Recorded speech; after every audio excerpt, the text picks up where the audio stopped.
Alors, ce qu'on va faire maintenant, c'est des compléments sur la NP complétude. Donc, je rappelle que, je l'avais déjà dit, que dans NP, le N n'est pas là pour non P ou not P ou not polynomial ou je ne sais quoi, mais pour non déterministique. En fait, NP vient de l'anglais non deterministic polynomial time. Donc P comme polynomial time, temps polynomial, mais le N pour non déterministe. Alors pourquoi non déterministe et pourquoi appeler cela aussi NP? Enfin, pourquoi est-ce qu'on appelle cela NP? Ça veut dire qu'il faut que je vous parle un petit peu de non-déterminisme et vous expliquer pourquoi. Alors, pour ça, je vais introduire la notion de machine de Turing non déterministe, et à vrai dire, c'est encore une nouvelle variante de la notion de machine de Turing. Quelque part, une machine de Turing non déterministe, c'est exactement la même chose qu'une machine de Turing classique. Donc les machines de Turing classiques dont on a parlé jusqu'à maintenant, on dit qu'elles sont déterministes, si ce n'est un point, une différence. Donc dans une machine de Turing classique déterministe, delta, c'était une fonction qui donnait le programme de la machine. Donc étant donné un état interne de la machine, le symbole en face de la tête de lecture, ça vous donnait le nouvel état interne, le symbole à écrire en face de la tête de lecture, et possiblement un déplacement, donc soit vers la droite, soit vers la gauche, ou possiblement on reste sur place. Donc là, la seule différence, c'est que la delta n'est plus une fonction, mais une relation. C'est-à-dire que pour un symbole en face de la tête de lecture et un état interne, on peut avoir plusieurs possibilités. Donc ça veut dire plusieurs possibilités pour ce que l'on va écrire en face de la tête de lecture pour le nouvel état interne et le mouvement à droite, à gauche. Bref, en d'autres termes, pour un état et une lettre lue en face de la tête de lecture, delta ne définit pas un seul triplet, mais possiblement un ensemble de triplets. Donc, l'idée, c'est que, intuitivement, lors de l'exécution, la machine peut choisir n'importe quel triplet. Donc ça veut dire que les définitions de configuration et de configuration de successeur sont inchangées si ce n'est un seul point, en fait, dans toutes les définitions. C'est que, dans ce que je notais, c'est avec ce symbole C' qui voulait dire que je passe de la configuration C à la configuration C' au temps juste après. La seule chose qui change, c'est de dire que, au lieu de dire que delta de Q et de A vaut Q', A', M', eh bien, je dis simplement que, étant donné QA, il y a la possibilité, étant donné Q et A, de passer en Q', A', M'. Donc, je vous invite vraiment à relire les définitions du cours 4 et à comprendre que, en fait, j'ai simplement changé cette chose-là. Donc, la différence, c'est simplement qu'une machine de Turing non déterministe n'a pas une exécution unique sur une entrée, mais on a plusieurs qui sont donnés donc, par ce programme delta. Alors, peut-être pour mieux comprendre, le mieux, c'est de faire un exemple et de réaliser que les exécutions d'une machine sur un mot W donné, ce n'est plus une suite de configurations possibles, mais c'est un arbre de possibilités, ce qu'on appelle un arbre de dérivation. Et l'idée, c'est qu'on accepte un mot si l'une des branches de cet arbre contient une configuration acceptante. Donc, un exemple, voici un programme de machine de Turing non déterministe. Pourquoi non déterministe? D'abord, ça ressemble très fort à une machine de Turing déterministe, mais elle est effectivement non déterministe parce que, par exemple, dans l'état Q0, si je lis un 1, je peux faire ça, ou si je lis un 1, je peux aussi faire ça. Là, en l'occurrence, si je lis un 1, dans la première possibilité, je vais écrire X et aller à droite, et aller dans l'état Q0. Deuxième possibilité, je fais la même chose si ce n'est que je vais dans l'état Q1. Donc, si on cherche à considérer les exécutions de cette machine sur le mot 0,1, 0,1, 1, 1 qui est ici, on réalise que, bon, dans l'état Q0, je suis en train de lire 0, donc j'ai qu'une seule possibilité, c'est de retourner dans l'état 0, d'écrire X et d'aller à droite, donc je me retrouve ici. Mais là, j'ai deux possibilités. Soit je suis cette transition, soit je suis cette transition.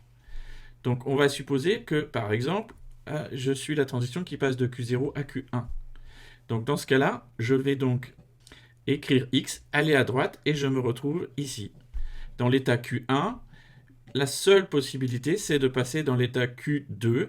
Et là, comme j'avais lu 0, en fait, j'ai suivi cette transition et je me retrouve ici. Et là, plus aucune exécution n'est possible. Donc c'est une branche qui ne mène pas à un calcul acceptant. Donc l'autre possibilité, c'était que donc, dans l'état Q0, au lieu de suivre cette transition, je suivis celle-là. Eh bien, dans ce cas-là, je serai toujours en Q0 et je me suis retrouvé donc, dans cet état-là. Et là, dans Q0, si je lis 0, j'écris un X et je vais à droite, donc je me retrouve ici. Et là, je me retrouve à nouveau avec deux possibilités. Donc, soit je vais ici, soit je vais là en termes de dérivation, qui correspond à soit je suis cette transition, soit je fais celle-là. Donc, encore une fois, cette branche ne mène pas à un état acceptant. Et en fait, l'autre, il y a de nouveau une nouvelle branche qui mène à un état acceptant. Donc, on dit que le mot est accepté. Donc, vraiment, l'idée, qui n'est pas si naturelle que celle-là, mais c'est la définition. On dit qu'un mot est accepté par une machine de Turing non déterministe s'il y a une exécution sur ce mot qui part de l'état initial, qui termine dans l'état acceptant. Donc, s'il y a une façon d'arriver dans l'état acceptant. C'est existentiel. L'existence d'un chemin, d'une exécution dans l'arbre des possibilités qui arrive sur l'état acceptant. Bon, alors, programmer avec des machines de Turing non déterministes, c'est quelque chose de pas très intuitif, mais assez puissant sur ce qu'on peut faire. Donc, exercice. Je prends la machine qui est là. Qu'est-ce que peut contenir le ruban de la machine de Turing à la fin de son exécution ? Bien, on réalise que j'ai deux possibilités. Soit elle va écrire 0, soit elle va écrire 1, puis aller dans l'état Q1. Là, soit elle va écrire, donc l'arbre des possibilités, c'est j'ai écrit 0, j'ai écrit 1. Là, j'ai soit écrire de nouveau 0, soit de nouveau 1. Et en fait, dans l'état 1, je pouvais aussi avoir écrit 1, 0, 1, 1. Et en fait, je me retrouve dans l'état Q2, et là, j'ai 0, 0, 0, 0, 0, 1, etc. Je ne vais pas toutes les écrire, mais on réalise que le contenu possible quand on arrive dans l'état Q3, c'est en fait tous les mots de longueur 3 possibles sur l'alphabet 0, 1, c'est-à-dire qu'il y en a 2 puissance 3. Donc c'est une machine qui génère tous les mots possibles de longueur 3. Bon, je pense que vous savez généraliser cette idée pour générer tous les mots de longueur K, où K est un entier, simplement en répétant. Ici, j'avais 3 fois le même schéma. Si je le répète K fois, je générerai tous les mots de longueur K. Et avec la même idée, vous pouvez aussi résoudre l'exercice suivant. Je vous donne un polynôme P de n. Je vous demande de me produire une machine de Turing non déterministe qui, sur un mot W, va finalement accepter. Mais quand elle atteindra son état d'acceptation, le contenu du ruban peut être tous les mots possibles de longueur P de n, où n est la longueur de W. Comment est-ce que je peux faire ça ? J'utilise exactement la même idée, sauf qu'au lieu de faire 3 fois le même schéma, je vais faire un programme qui compte jusqu'à P de n et qui va générer toutes les possibilités, donc P de n fois, soit je choisis d'écrire un 0, soit je choisis d'écrire un 1. Bon, c'est juste pour vous convaincre que ça, c'est bien possible de le faire. Écrire tous les mots de longueur P de n, où n est la longueur de W, je peux le faire avec une machine de Turing non déterministe. Alors pourquoi est-ce qu'on n'a pas vraiment parlé des machines de Turing non déterministes jusque-là ? En fait, parce que c'est une des variantes de plus des machines de Turing qui est totalement équivalente en termes de ce qu'elle est capable de résoudre, de calculer. On peut prouver qu'une machine de Turing non déterministe peut être simulée par une machine de Turing déterministe.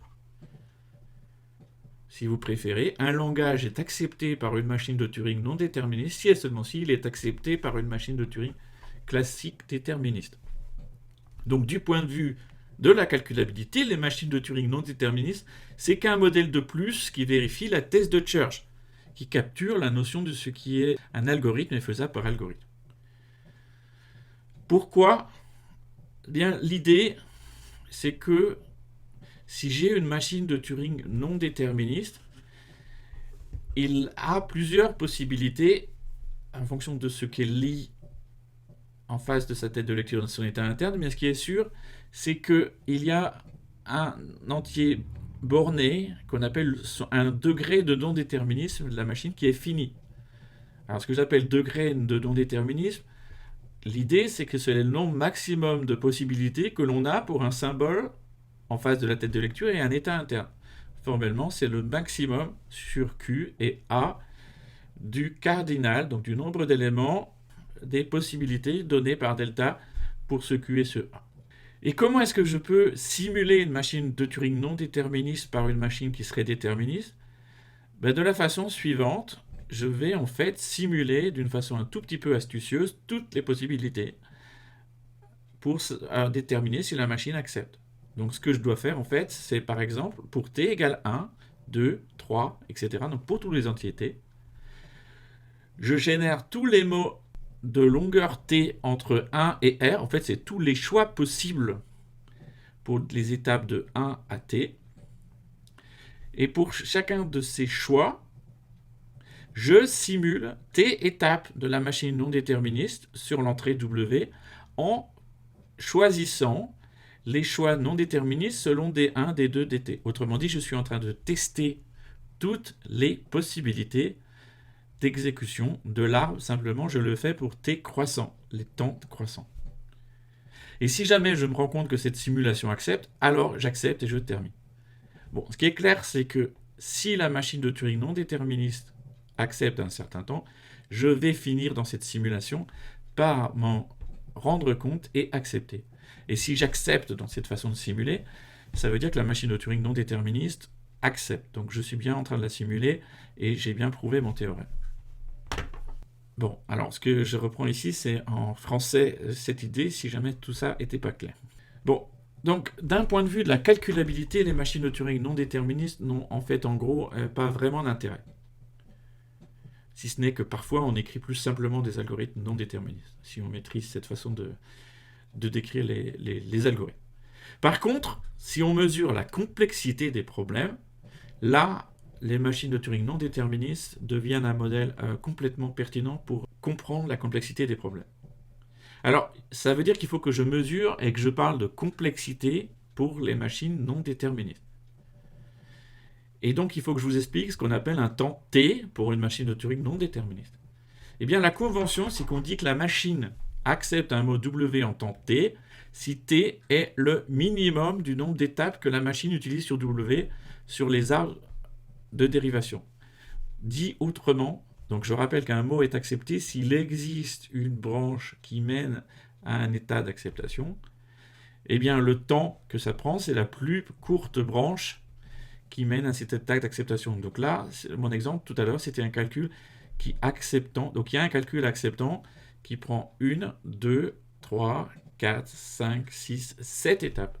Donc c'était un mot accepté en temps 7. Et donc, ce qu'on peut avoir envie de faire, et c'est ce qu'on va faire, c'est de prendre exactement la définition P, le temps polynomial, mais de considérer le temps polynomial avec cette notion de machine non déterministe.